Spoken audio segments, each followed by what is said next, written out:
discussion about our objectives. My thought was that we take the opportunity at a future meeting, doesn't have to be this evening, and we just really carve out a big portion of the agenda to focus on each objective, and that we try to assign a person in charge of that objective, and then we try to start doing some work on it, building some goals, what we want to achieve, how we want to achieve the objective, build the goals associated with that. So we start building what I call project plans, and so this strategic plan will start to grow. And we start feeding that project plan as much as you have time to work on your objectives. And then we routinely have meetings here where we update the board on your progress. We take actions and we go back and continue to gather information. In the process, you're gonna have to work with other committees and boards. Some of our objectives will require us to work with the CPC and maybe require us to work with the ZBA and so on. So I know that's a lot. I just said a lot of things, and it's gonna be a lot of work. And I know we have a big job ahead of us with our budgets coming up soon. So I don't want us to lose sight of this important thing. This strategic plan, I think, is really necessary more than ever. You know, we have to find new revenues for our town. It has to be, which is a big goal of ours, big objective of ours. And we have to get together, I believe, as a board and continue to focus our efforts to moving this forward and executing towards a plan. And I think the most important thing about having a strategic plan really kind of keeps us going forward and doesn't, hopefully won't allow us to vector off and go in different directions and take on new projects and focus our limited time on other things that are outside of this plan. And then I think we'll see successes that this town hasn't seen in a long time.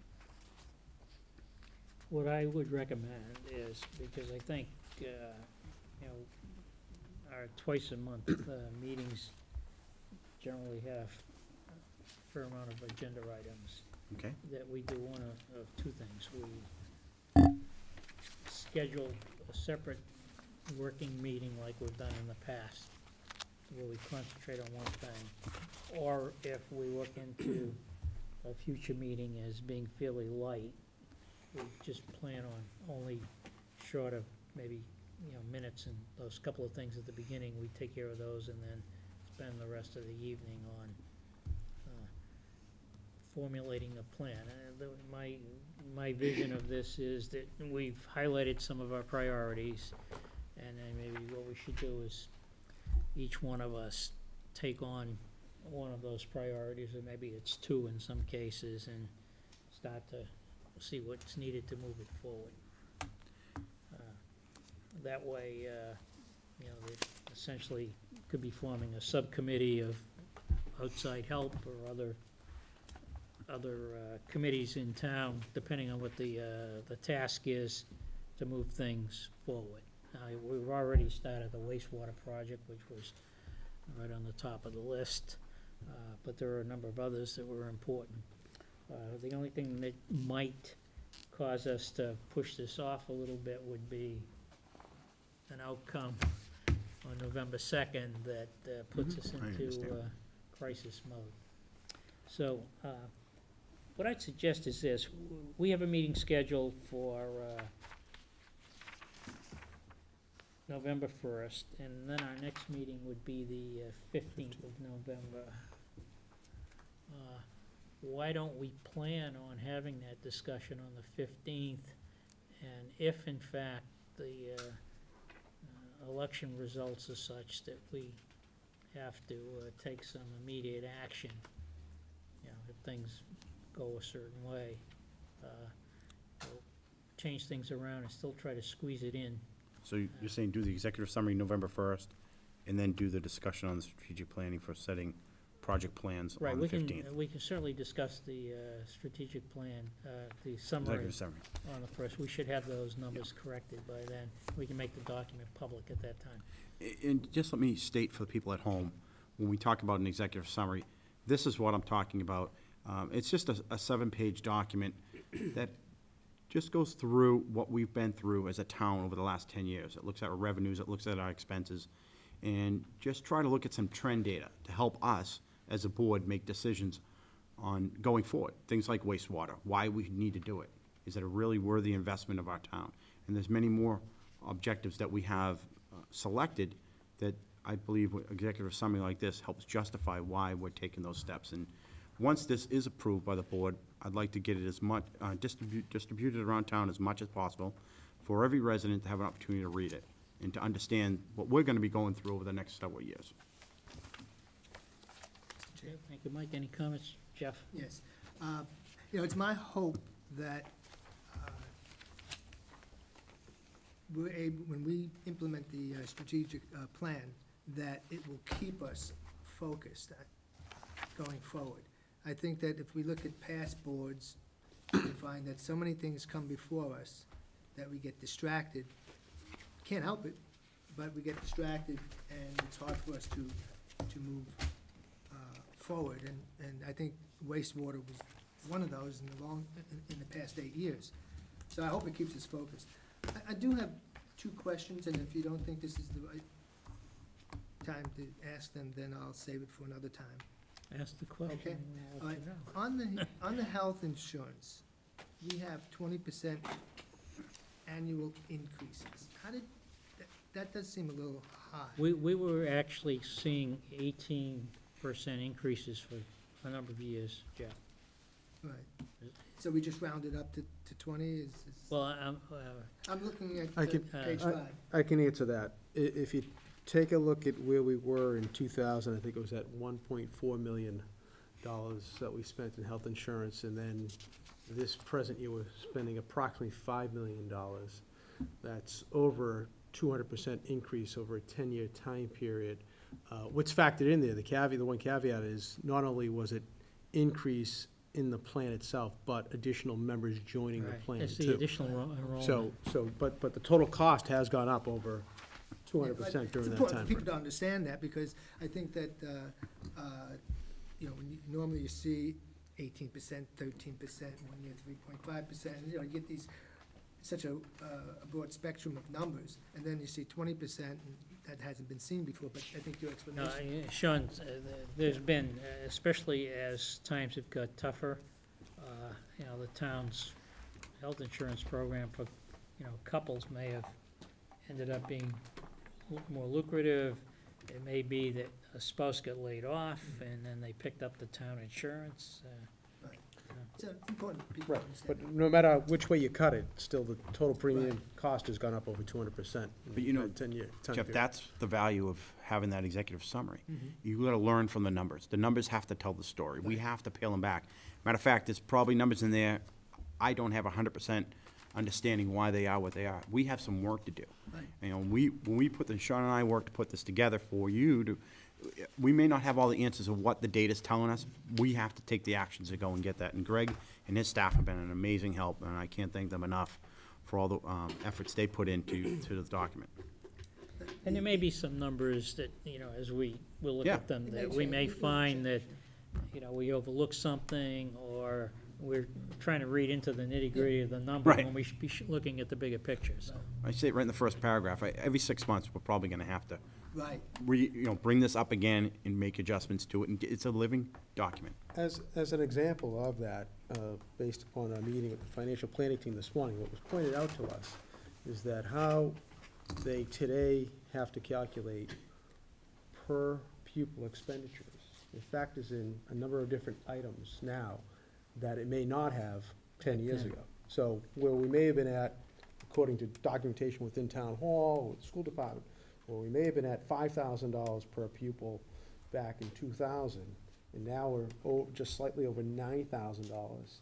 Well, the number in 2000 may have been higher, just the way in which it was Right. required to be reported back in 2000 is different Different than now. based than what it's Yeah, required and- today. And a couple of years ago, we did find something that wasn't getting, wasn't I being recall that, yeah. reported. Yeah, right. I don't remember what it is. The other question I had was, I vaguely remember this at our off-site meeting, but the recreation facilities. Now, doesn't that fall under, I'm looking at page 6, provide quality education, I public think- safety, and public health.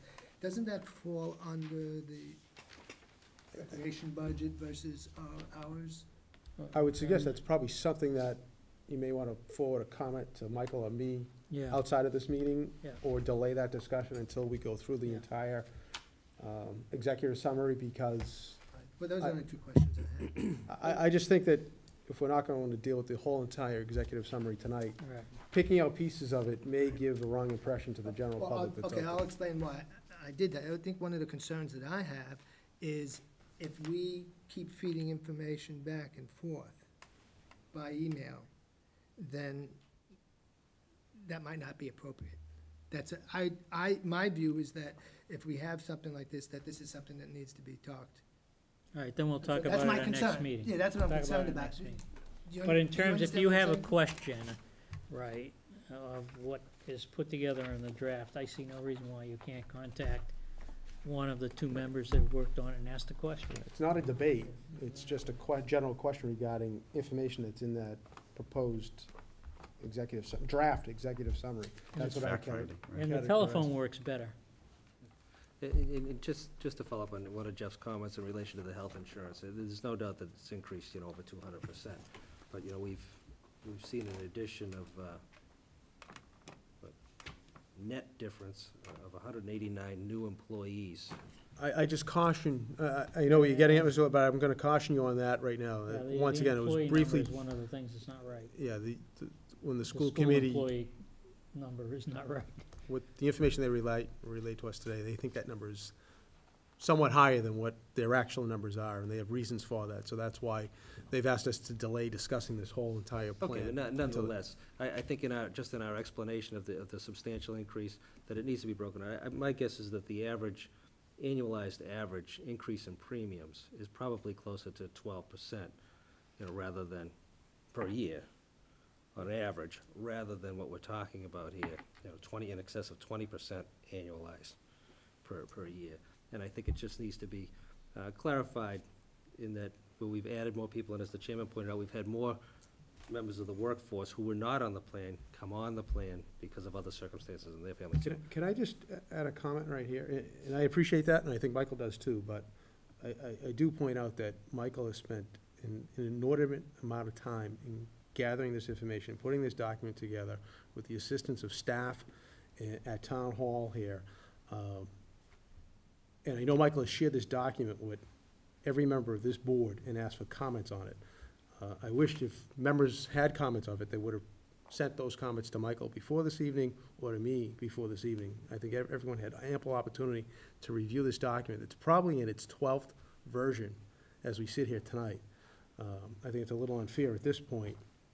Good points have been made, but it's a little unfair to drop the comments on us at this point in time. And I think before the document gets out there for the public to digest, we can vet all this out and have a more accurate document, and those issues can be addressed in the proper forum. Which would be what? I think comments could have been sent, and I've edits sent- could have been I made sent you to the version after document. version after There's no version. doubt, and again, I don't mean to diminish the effort that's put in, because this is terrific. This is a wonderful document and a wonderful undertaking that's taken place here in the years that I've been sitting here. This is right up there. It's terrific. Thank you. And as we're going through, and again, every time you read it, you see a little something else too. But, as far as, I for one, in case you haven't noticed, don't like to participate very much, on occasion, but not very often, in the back and forth through emails and things like that. I just don't generally do that. It's not a back and But forth, it's not a debate. I understand It's- that, but it's I don't. questions and comments that you may have regarding a draft, and I think it would have been more appropriate to feed those comments prior to this evening to either Michael or me. That's fine. It And just- again, I'm it not just meaning it- bothers I don't me that mean that it as wasn't a- done. I don't mean it as a criticism, and I'm sorry if you're taking it that way. And again, I think that everybody's goal is to have, an accurate and good document to work from. Without a doubt, Okay, so that's without a great. doubt. No, Terrific. if I may, I don't understand a defensive tone. I don't understand it at this point. I think it was just a question, not meant to challenge anything. I think, this is great, and it's gonna give us a sense of direction. But, when I sit there and I get an email, and I got what I got, I take it, I study it, I look at it, I'm not gonna, it's a matter of perspective or a viewpoint. I'm not gonna pester somebody all the time. I do believe that, if not all, most of our conversations should be in front of the public view. It's not a challenge. This is a good document, so I don't think to be critical of